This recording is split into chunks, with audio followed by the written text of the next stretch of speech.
13 disciplines sont pratiquées sur le défi sportif, mais à Montréal, comme dans tout le Canada, le sport roi est bien entendu le hockey.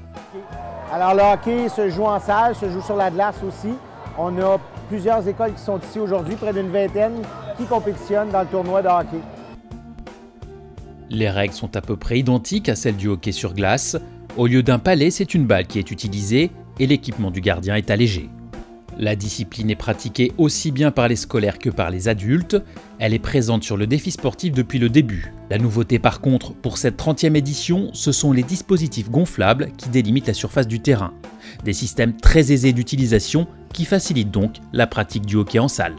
C'est un don du club de hockey du Canadien de Montréal, la Fondation, qui nous a offert un montant d'argent pour acheter ces bancs qui sont fabriquées ici au Québec. Pour ces jeunes qui présentent un handicap, le sport est une vraie bouffée d'oxygène. Grâce au défi sportif, il y a également un véritable enjeu à cette compétition, ce qui leur permet de s'identifier à leurs idoles. Souvent, ces jeunes-là ont des gymnases dans des écoles régulières, alors d'avoir une bannière comme les autres, qui n'ont pas d'handicap, qui font différentes compétitions, sont fiers de porter cette bannière-là dans leur école. Si au Québec la pratique scolaire du hockey est importante, de plus en plus de clubs s'adressent à un public adulte et c'est essentiel. D'avoir un club sportif, c'est une reconnaissance. C'est là où il y a un milieu, c'est là où il y a des amis, un réseau social.